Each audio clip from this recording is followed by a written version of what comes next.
wabarakatuh. Waalaikumsalam warahmatullahi wabarakatuh. Ladies and gentlemen, honorable judges, friends and teachers alike. First of all, I would like to give a warm thank you for coming to hear my speech on this very wonderful day. My name is AjarMi from class 10 Howard. Today, I would like to spend this time to talk about the attitudes of students towards learning. First of all, let me preface this by saying that every student and their behavior is different from one another. Some students like to learn about certain subjects that they take interest in, such as math. Some might like to learn about biology or chemistry, while others might take interest in arts and crafts. Now, all of that boils down to one simple variable: learning. Learning is a process that involves various kinds of action with the goal to understand information. According to the American Psychological Association, learning and memory are closely related concepts.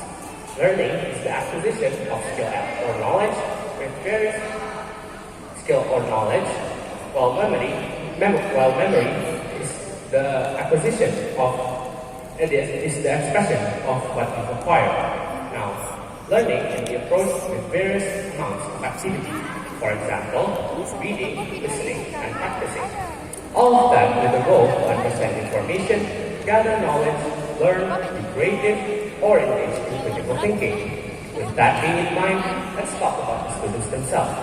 Did you know, in Indonesia, according to the Central Bureau of Statistics, or Badan Pusat Statistik, in 2018, the net enrollment rate for primary, middle school, and high school each is 93.5%, 78.4%, and 60.67%. With this fact, it is safe to assume that across the years, Indonesia has been slowly improving its efforts in realizing the universal right for children in Indonesia to get education. They come from all sorts of background and family conditions, but that doesn't make them any less motivated to learn. Just as I stated before, every student is different in their own unique way. Their problem-solving skills, interests, and hobbies have varying results that affect their attitude towards learning.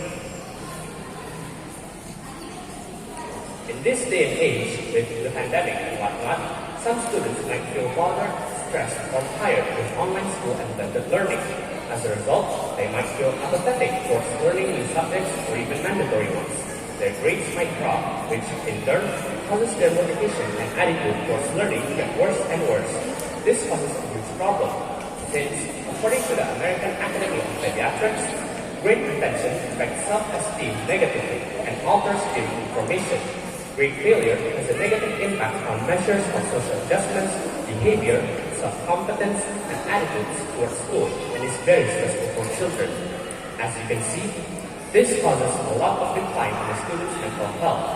For the past year or two, even I myself have been affected by this. I often find myself not doing assignments and being apathetic towards studying certain subjects or even my own interests and hobbies. I spend my time getting distracted by gadgets and social media, so much so that I rarely study or learn anything by myself. The only time I remember studying is for exams, and even then, I barely even remember or understand anything. So, how do we solve this? How do we improve our behavior and attitude towards learning? The truth is, there is no easy answer. After all, changing your habits and attitude is no simple matter.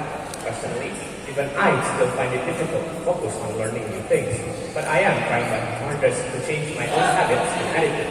Sometimes, to get me to focus on studying, I set a calming and relaxing song to get my mood to relax and study, while also taking my time to enjoy my own hobbies like drawing.